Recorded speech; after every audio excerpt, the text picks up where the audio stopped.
Haleluya, puji Tuhan. Shalom saudara yang diberkati oleh Tuhan.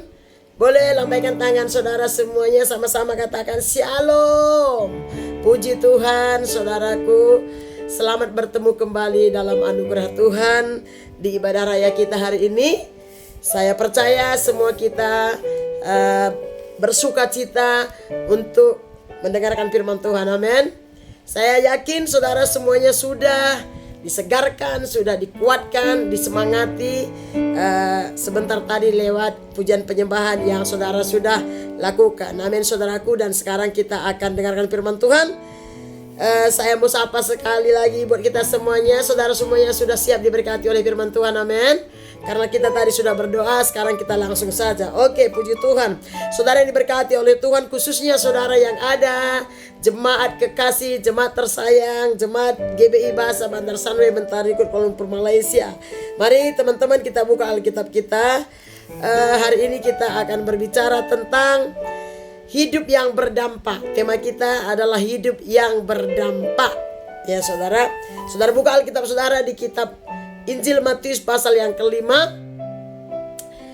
Sampai di sana saja dulu saudaraku, dan kita mau dengarkan dulu. Nah, saya yakin dan percaya kata berdampak itu pasti sudah sering kita dengar. Amin saudara. Coba kasih tahu sama kanan kiri saudara, hidup kita harus berdampak gitu. Amin. Saya percaya saudara sudah kasih tahu. Nah, sesuai dengan tema kita adalah hidup yang berdampak. Apa sih arti berdampak yang saya dapatkan di sini? Berdampak itu artinya hidup yang bermanfaat, hidup yang berguna, atau hidup yang berpengaruh. Pastinya hidup yang berdampak ini dampaknya positif. Yang kita bahas ini adalah hidup yang berdampak dalam hal yang positif atau yang benar. Karena namanya berdampak ini ada dua hal. Bisa berdampak dalam hal yang negatif dan bisa juga berdampak dalam hal yang positif. Namun yang kita bahas hari ini adalah hidup yang berdampak dalam hal yang benar atau yang positif. Nah sekali lagi teman-teman, arti berdampak itu adalah bermanfaat atau berguna atau berpengaruh dan sejenisnya. Nah demikian. Nah saudara, sebelum kita bahas lebih jauh, kenapa kita harus hidup berdampak?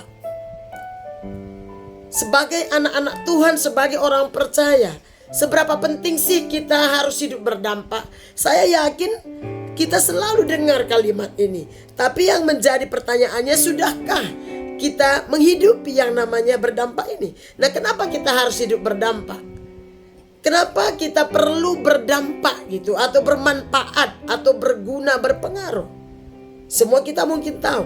Dan namun saudaraku, kalau kita mau tahu bahwa hidup yang berdampak itu adalah keinginan terbesar Tuhan atau keinginan tertinggi Tuhan atas hidup saya dan saudara sebagai anak-anaknya. Sekali lagi, hidup yang berdampak itu adalah keinginan terbesar Tuhan atas hidup saya dan saudara sebagai anak-anaknya. Inilah kehendak Allah yang tertinggi, supaya kita hidup di muka bumi ini, hidup kita tidak biasa-biasa saja, hidup kita tidak seperti biasanya saja, tapi hidup kita itu hidup yang bermanfaat, hidup yang berfungsi, hidup yang berguna, hidup yang bisa mempengaruhi, bukan dipengaruhi. Makanya hidup kita itu harus berdampak. Ini adalah keinginan terbesar Tuhan atas setiap orang percaya. Ya, yang percaya katakan amin. Nah saudaraku, mari kita melihat Alkitab kita yang tidak asing lagi, yang selalu kita mungkin sudah baca atau dengar. Mari kita buka kitab Matius pasal yang kelima tadi. Saudara, kita buka mulai dari ayat yang ke-13 sampai 16. Judulnya di atas, Garam Dunia dan Terang Dunia. Matius pasal yang kelima ayat yang 13 sampai ke-16. Judulnya di atas, Garam Dunia dan Terang Dunia. Yang sudah dapat katakan amin. Haleluya, puji Tuhan. Saudara yang sudah dapat, mari sama-sama kita baca dengan suara yang keras ya, dari judulnya dalam hitungan yang ketiga. 1, 2, 3 ya. Garam dunia dan terang dunia. Kamu adalah garam dunia. Jika garam itu menjadi tawar, dengan apakah ia diasinkan? tidak ada lagi gunanya selain dibuang dan diinjak orang. Ayat 14. Kamu adalah terang dunia. Kota yang terletak di atas gunung tidak mungkin tersembunyi.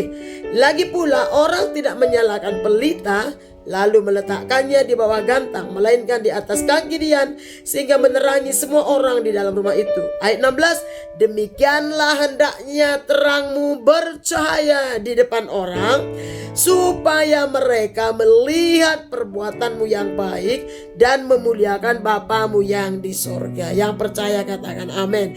Demikianlah pembacaan dan perenungan firman Tuhan yang kita mau dengarkan saat ini, saudaraku. Nah, sesuai dengan tema kita tadi, bahwa hidup yang berdampak itu bukan kehidupan yang biasa-biasa, bukan kehidupan yang tidak bermanfaat, bukan kehidupan yang tidak berguna, bukan kehidupan yang tidak berpengaruh. Namun sebaliknya, bahwa hidup yang berdampak itu adalah hidup yang bermanfaat, baik kepada kita, kepada orang lain, dan tentunya di hadapan Tuhan. Hidup yang berguna, hidup yang bisa mempengaruhi orang-orang sekeliling kita tuh siapa saja ke arah yang jauh lebih baik, jauh lebih benar. Dan ini semuanya kehendak Allah. Tadi saya kasih tahu bahwa kenapa kita harus hidup berdampak. Karena hidup berdampak itu adalah keinginan terbesar Tuhan atas hidup saya dan saudara. Nah, sesuai dengan pembacaan firman Tuhan tadi dikatakan saudara bahwa ayat 13 dia katakan begini. Kamu adalah garam dunia. Yesus berkata kepada banyak orang waktu itu setelah dia menyampaikan khotbahnya di atas bukit tentang ucapan bahagia. Setelah habis dia sampaikan itu, dan dia berkata kepada banyak orang yang mengikuti dia waktu itu, dan kepada murid-muridnya tentunya, dan hari ini kepada kita saudara, dikatakan kamu adalah garam dunia. Jika garam itu menjadi tawar, dengan apakah ia diasinkan? Tidak ada lagi gunanya selain dibuang dan diinjak orang.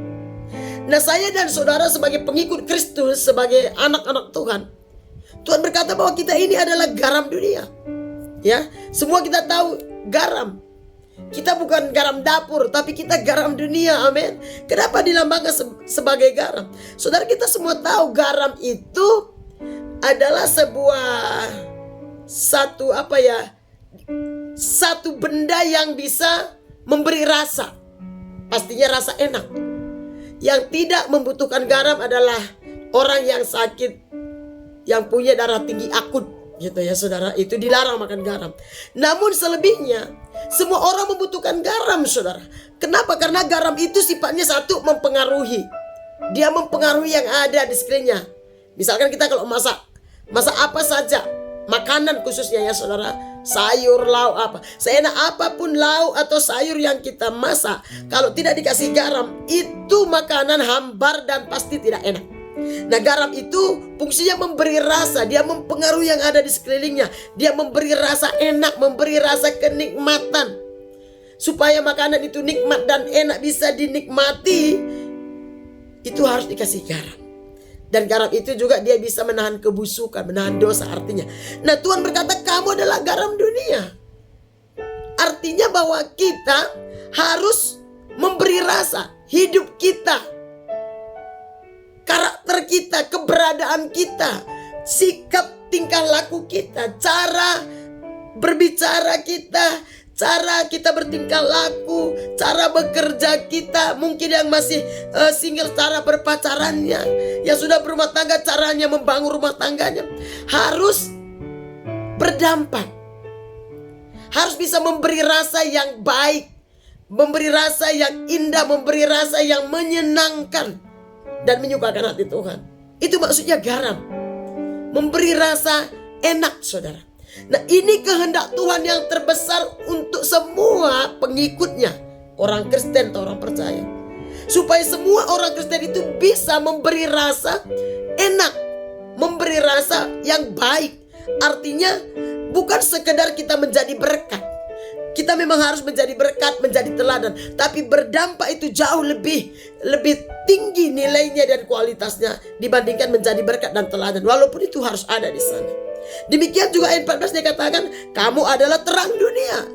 Siapa terang yang sebenarnya? Yesus. Tetapi setiap orang yang sudah percaya Yesus, setiap orang yang mengaku Yesus Tuhannya, Setiap orang Kristen sudah memiliki terang Kristus. Karena waktu kita percaya Yesus, terima Yesus sebagai Tuhan dan Juru Selamat, maka Yesus ada di dalam kita dan kita ada di dalam Yesus. Oleh karena itu terang Kristus itu ada dalam diri saya dan saudara yang percaya kepada Yesus. Dan Tuhan Yesus berkata, kamu adalah terang dunia. Untuk apa itu terang? Terang itu sangat bermanfaat, saudara.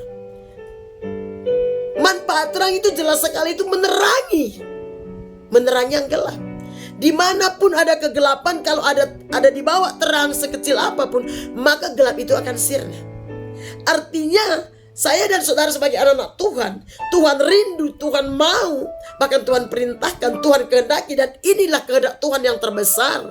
Inilah keinginan Tuhan yang tertinggi, yaitu supaya saya dan saudara sebagai gereja Tuhan, sebagai anak-anak Tuhan, kita semua menjadi terang, menjadi berdampak dimanapun kita tinggal, menjadi berguna, bermanfaat bagi banyak orang, mempengaruhi sekeliling lingkungan tempat tinggal kita, sehingga lewat hidup kita orang lain bisa mengenal Yesus. Orang lain datang kepada Tuhan, menyembah Tuhan yang adalah Sang Pencipta yang mempunyai kehidupan setiap umat manusia.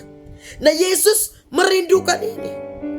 Nah, ayat 15 dia berkata, lagi pula orang tidak menyalakan pelita atau lampu atau terang ya, lalu meletakkannya di bawah gantang, melainkan di atas kaki dian, sehingga menerangi semua orang di dalam rumah itu. Mau di rumah, mau di luar rumah, kita harus menjadi terang. Kita harus menjadi berkat. Kita harus menjadi garam yang bisa mempengaruhi, pengaruh yang positif, yang baik dan benar bagi orang-orang yang hidupnya belum baik dan benar tentunya. Perkataan kita, pergaulan kita, hubungan kita harus baik satu dengan yang lain, sehingga kita bisa menjadi garam, bisa menjadi terang bagi banyak orang. Ayat 16 saudara perhatikan, dikatakan begini, demikianlah hendaknya terangmu bercahaya di depan orang, bukan di belakang orang, saudara. Demikianlah hendaknya terangmu bercahaya. Apa maksudnya terang? Demikianlah hendaknya hidup kita, gaya hidup kita, karakter kita, cara hidup kita, lifestyle kita, cara beribadah kita, cara kita berumah tangga, cara pacaran kita, cara kerja kita, tingkah laku, perbuatan kita, saudara. Demikianlah hendaknya terangmu bercahaya di depan orang. Setiap orang ini maksudnya supaya mereka melihat perbuatan. Nah, supaya mereka melihat tingkah laku, perbuatan, sikap kita, tingkah laku kita, saudara. Perbuatanmu yang baik dan memuliakan Bapamu yang di sorga. Kita diperintahkan, diminta, dikehendaki oleh Tuhan kita, Bapa kita, Allah kita, Yesus Kristus, supaya kita menjadi terang, menjadi berkat, menjadi garam yang memberi rasa, menjadi terang yang menerangi tempat yang gelap, dan lewat perbuatan baik kita, sehingga orang lain datang menyembah Tuhan. Tujuannya cuma satu, supaya orang-orang yang satu belum kenal Tuhan, belum percaya Yesus, dan orang yang mungkin Kristen tapi hidupnya jauh dari Tuhan, supaya lewat hidup kita, lewat karakter kita, lewat tingkah laku kita, cara bicara kita, saudara, mereka datang menyembah Tuhan. Dan inilah yang akan memuliakan nama Tuhan. Oleh karena itu, kita harus memiliki hidup yang berdampak. Boleh kasih tahu sama kanan kirinya, hidup kita harus berdampak bagi setiap orang, kawan. Amin, saudaraku. Haleluya. Nah, saudara, kita mau melihat di mana kita harus berdampak. Di mana saja kita harus berdampak. Saya akan beritahu. Nomor satu, di mana kita harus berdampak? Di keluarga. Keluarga kita adalah tempat pelayanan kita nomor satu. Di keluarga kita harus berdampak. Kita harus bermanfaat, berguna, bahkan berpengaruh di keluarga kita. Kita harus menjadi teladan yang baik dan benar, menjadi contoh lewat seluruh area hidup kita. Apalagi cara bicara kita, tingkah laku kita, saudara, ya. Kalau kita anak Tuhan, mana tahu masih ada keluarga kita yang entahkah orang tua, entahkah anak, kakak, saudara, sanak saudara kita. Mungkin masih ada keluarga kita yang belum percaya Yesus, atau yang tidak peduli dengan ibadah kepada Tuhan, tidak peduli dengan Sang Pencipta. Saudara, biarlah lewat teladan hidup kita, lewat kesaksian hidup kita, saudara, mereka datang kepada Tuhan. Tujuannya itu. Makanya ini adalah keinginan atau kehendak Allah yang terbesar atas kehidupan saya dan saudara, yaitu berdampak, berguna, bermanfaat bagi banyak orang, sehingga orang lain datang kepada Tuhan lewat keteladanan hidup kita, lewat kesaksian hidup kita, lewat perbuatan baik kita. Keluarga kita datang kepada Tuhan. Yang kedua, di mana lagi kita harus berdampak? Di lingkungan, di tempat tinggal kita, dimanapun kita berada saat ini, dan seterusnya. Kita harus berdampak. Bagaimana caranya supaya kita berdampak bagi banyak orang? Kita harus terkenal ramah. Anak Tuhan itu harus ramah, gak boleh sombong, gak boleh cuek. Baru kita bisa berdampak. Amin, saudara. Kita harus ramah, baik, suka berbuat baik, saudara. Kita harus memiliki yang namanya kepedulian satu dengan yang lain. Tingkat sosial kita itu tinggi. Kenapa? Karena kita anak Tuhan. Karena Tuhan kita itu baik, Bapa kita itu baik. Dan setiap orang yang percaya kepada Yesus pasti memiliki karakter yang baik. Ramah, saudara.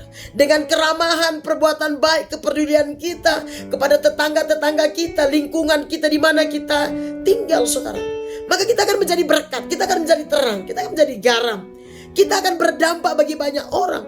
Nah, lewat ini semuanya, maka orang-orang lain juga akan memuji Tuhan. Amin, saudara. Yang ketiga, saudara, di mana lagi kita harus berdampak? Di tempat pekerjaan kita, dimanapun kita bekerja, khususnya pastinya pekerjaan yang benar, saudara.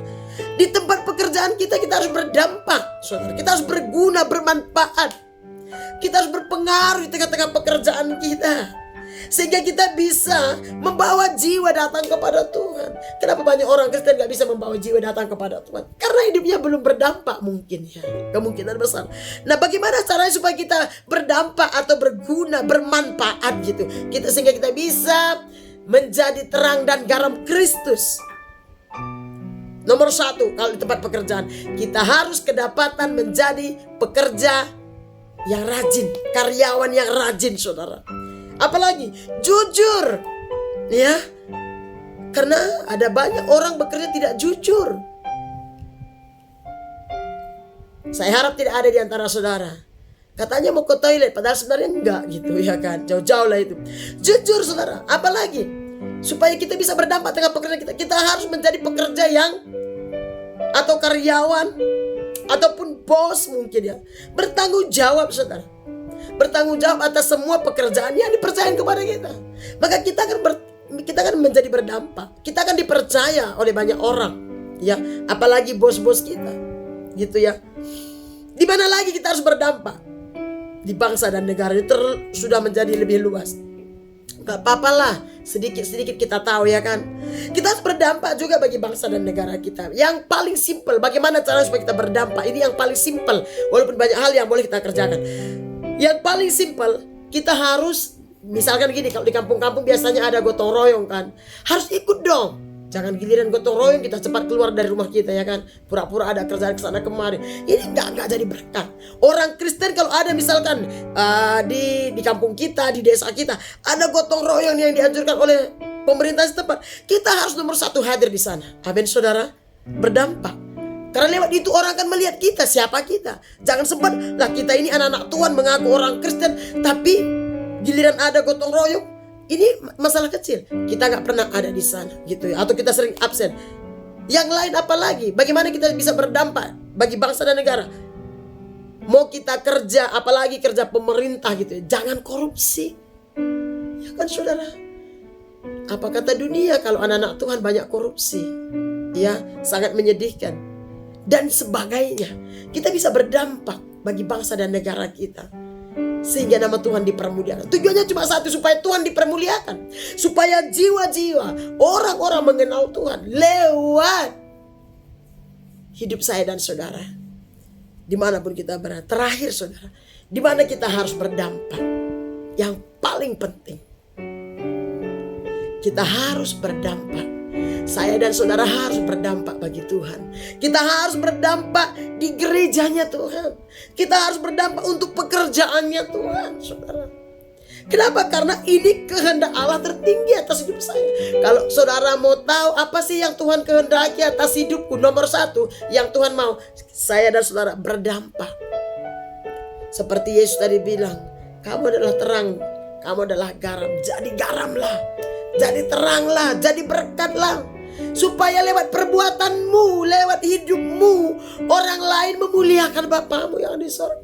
Jadi saudaraku, hidup yang berdampak, hidup yang bermanfaat, hidup yang berguna bagi gereja, bagi pekerjaan Tuhan. Saya dan saudara sebagai anak Tuhan wajib hukumnya harus belajar. Amin. Coba kasih tahu sama kanan kirinya, mari kita belajar dan terus belajar untuk berdampak bagi Tuhan. Amin, saudaraku. Karena itu panggilan tertinggi kita sebenarnya.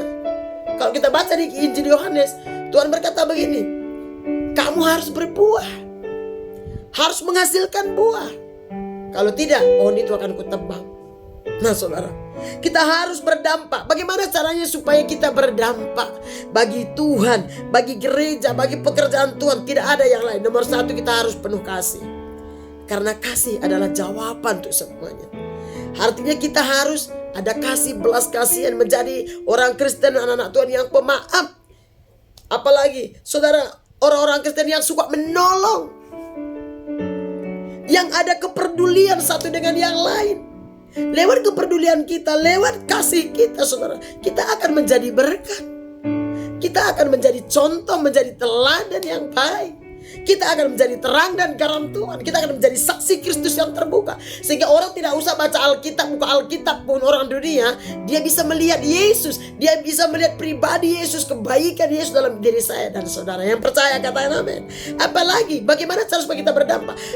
Kita harus menjadi anak-anak Tuhan yang setia kepada Tuhan, setia bersekutu dengan Tuhan, setia beribadah, setia membaca Alkitab, setia memuji Tuhan, setia bersaksi.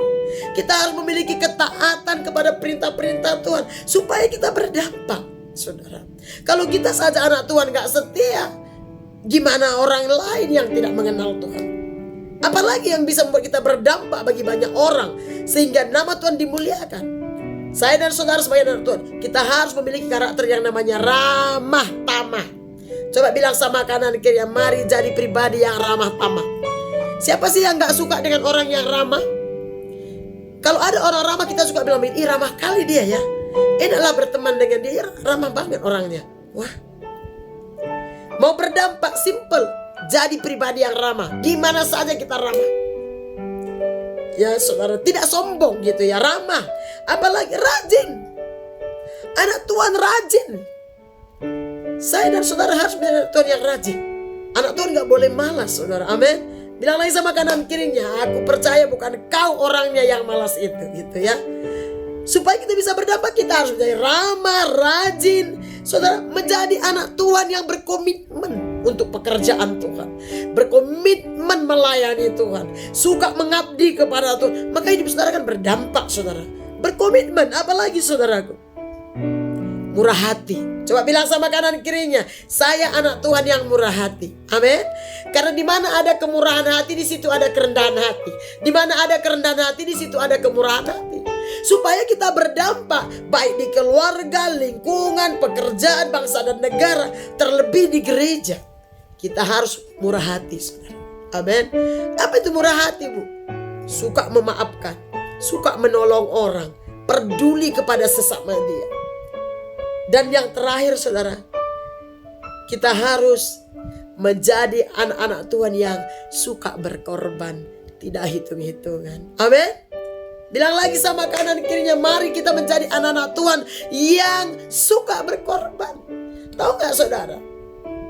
Saudara boleh menjadi teladan, bagus. Saudara boleh menjadi orang yang ramah, baik, peduli, bagus semuanya saudara. Saudara boleh menjadi orang yang rajin, jujur dan bertanggung jawab. Yes, itu semuanya adalah ciri-ciri orang-orang yang berdampak.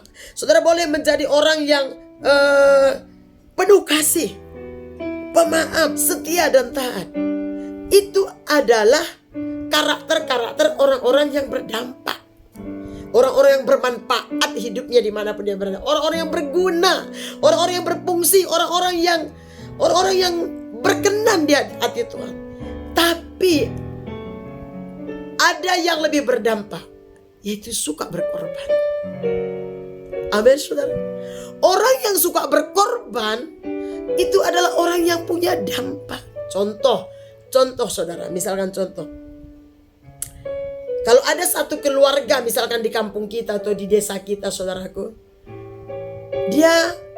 karena dia punya harta dan dia mau membangun misalkan sesuatu di satu buah desa, misalkan membangun mungkin situ susah dapat air minum, baru dia berkorban dari uangnya sendiri, hartanya sendiri, dan dia buat misalkan kalau di kampung-kampung itu ya sumur bor gitu ya, untuk satu kampung gitu, di perkampungan banget. Dia korban bukan dari pemerintah tapi dari dirinya sendiri. Dia korban untuk satu kampung itu karena dia punya kasih. Saudara, saya mau kasih tahu sama saudara, kira-kira dia berdampak nggak di kampung itu? Pasti. Kira-kira orang menghargai dia nggak? Yes. Kira-kira orang mengingat dia nggak? Yes. Kira-kira orang salut nggak dengan dia? Bangga nggak dengan dia? Bersyukur nggak dengan orang ini? Pasti. Dia berdampak. Lebih daripada yang lain berkorban. Amin. Sama. Seberapa besar dampak kita? Apalagi untuk gereja, pekerjaan Tuhan. Mari belajar berkorban. Saya percaya teman-teman semuanya sudah banyak menjadi teladan, sudah banyak menjadi orang-orang yang baik, peduli, rajin, jujur, bertanggung jawab, bahkan setia dan taat kepada Tuhan. Tapi mari mulai tingkatkan hidup berdampak kita satu dengan yang lain di hadapan Tuhan, khususnya untuk pekerjaan Tuhan. Amin, saudaraku. Mari berkorban untuk pekerjaan Tuhan, berkorban untuk gereja Tuhan, sehingga Tuhan melihat waktu saudara berkorban, pelayanan pekerjaan Tuhan berjalan terus, sehingga jiwa-jiwa dimenangkan, jiwa-jiwa dilahir barukan, jiwa-jiwa bertobat sungguh-sungguh, dan nama Tuhan dipermuliakan. Pastinya Tuhan berkenan atas setiap pengorbanan yang kita berikan. Amin, saudara. Terakhir, saudaraku, hidup berdampak ini bukan soal bisa atau tidak bisa. Mungkin ada yang berkata, aku pengen tapi aku gak bisa, Bu, gitu ya. Namanya berkorban itu, hidup berdampak ini, itu bukan soal bisa atau tidak bisa. Itu bukan soal mampu atau tidak mampu. Tapi hidup berdampak, hidup bermanfaat bagi banyak orang, terlebih bagi gereja Tuhan. Bukan soal bisa atau tidak bisa, tapi soal mau atau tidak mau. Amin, saudara. Boleh kasih tahu sama kanan kiri, saya mau. Amin. Hidup berdampak itu adalah soal hati. Saudara mau atau tidak gitu. Kalau soal kemampuan, itu Tuhan akan mampukan. Soal bisa, pasti bisa, karena kita anak Tuhan. Tuhan sudah berikan kita kekuatan, hikmat, dan kemampuan, saudara. Yang menjadi masalah kita bisa atau tidak. Amin. Oleh karena itu, makanya saudara, besarnya cinta kasih seseorang kepada Tuhan akan menentukan besarnya dampaknya, besarnya manfaatnya, besarnya pengaruhnya, saudara.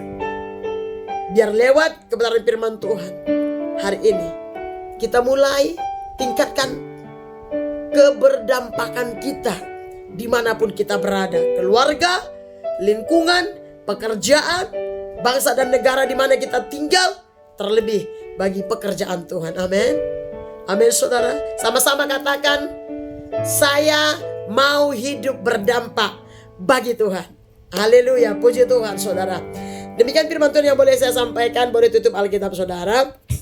Doa saya lewat kebenaran firman Tuhan yang simple, yang sederhana ini, kita boleh tangkap dan kita boleh mulai renungkan dan kita mulai boleh praktekkan. Puji hormat kemuliaan bagi nama Tuhan. Sebagai anak-anak Tuhan, memang kita adalah yang harus menjadi pelaku-pelaku hidup berdampak itu dimanapun kita berada.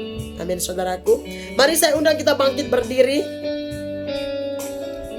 Semuanya kita bangkit berdiri. Kita mau angkat satu pujian kepada Tuhan. Kita mau katakan, aku mengasihi Tuhan. Karena tanpa kita mengasihi Tuhan, mustahil kita mau hidup berdampak. Tapi saya percaya, waktu hati kita mengasihi Tuhan, maka hidup kita akan berdampak bagi banyak orang, bahkan bagi pekerjaan Tuhan. Kita angkat pujian ini sebagai doa kita sebelum kita tutup. Haleluya. Aku mengasihi Engkau Yesus.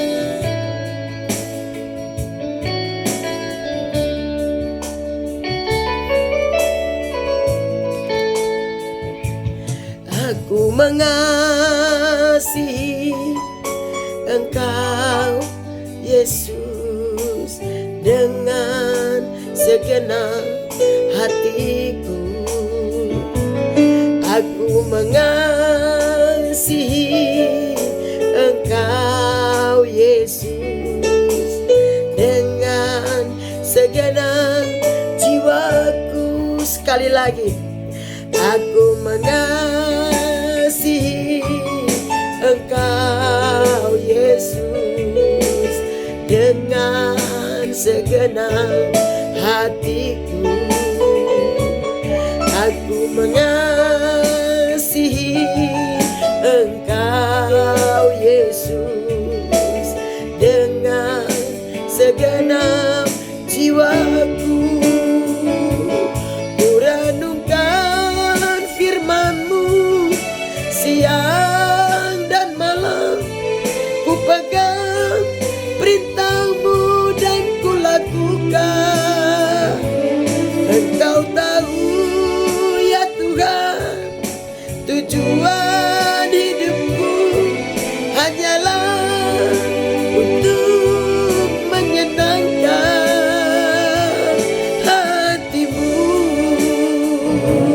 Kurenungkan firman-Mu siang dan malam, ku pegang perintah-Mu dan ku lakukan. Engkau tahu ya Tuhan, tujuan hidupku hanyalah untuk menyenangkan hati-Mu. Hanyalah untuk menyenangkan hati-Mu. Hanyalah untuk menyenangkan hati-Mu.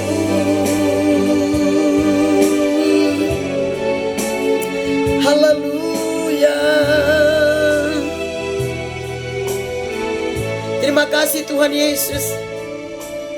Demikian firman-Mu yang boleh hamba sampaikan, materikan dalam hati umat-Mu, anak-anak-Mu yang mendengarnya. Hamba berdoa apa yang hamba sampaikan boleh menyentuh hati mereka, memberkati mereka, meneguhkan iman mereka, membangkitkan semangat mereka, memberikan mereka lebih lagi pemahaman, pengertian bahwa betapa Engkau menghendaki, betapa Engkau mengingini supaya setiap kami anak-anak-Mu, orang-orang percaya kepada-Mu Tuhan, supaya hidup kami berdampak. Dimanapun kami berada, hidup kami berdampak bagi banyak orang, hidup kami bermanfaat, hidup kami bisa mempengaruhi orang-orang yang ada di sekitar, di sekeliling kami, bahkan dimulai dari keluarga kami. Sehingga lewat hidup kami Bapa, lewat kesetiaan kami, lewat tingkah laku kami, lewat cara kerja kami, lewat cara bicara pergaulan kami, lewat karakter kami, orang lain mengenal Yesus, orang lain datang menyembah Tuhan, orang lain datang percaya kepada Yesus dan memuliakan nama Tuhan. Mampukan jemaat-Mu, tolong mereka Tuhan supaya dimanapun mereka berada, khususnya di lingkungan tempat tinggal mereka, di tempat pekerjaan mereka, bahkan terlebih lagi di dalam pelayanan, mereka berdampak bagi pekerjaan Tuhan. Terpuji nama-Mu, hamba-Mu terbatas. Hamba serahkan seluruh jemaat-Mu ke dalam tangan-Mu, berkati kesehatan roh jiwa tubuh mereka, terlebih pertumbuhan iman mereka. Biar kebenaran firman Tuhan ini, mereka semakin hari semakin bertumbuh dewasa di dalam pengenalan akan Tuhan, dan mereka boleh menjadi saksi-saksi Tuhan, menjadi pelaku-pelaku firman Allah bagi hormat kemuliaan bagi nama Tuhan. Terpuji nama Tuhan. Dalam nama Yesus kami berdoa bersyukur. Semua kita yang percaya dan diberkati, sama-sama kita katakan amin. Berikan tepuk tangan bagi Tuhan. Haleluya, puji Tuhan. Demikian firman Tuhan yang boleh saya sampaikan buat kita semuanya. Sampai ketemu di waktu yang akan datang. Salam sehat buat kita semuanya. Salam. God bless you all.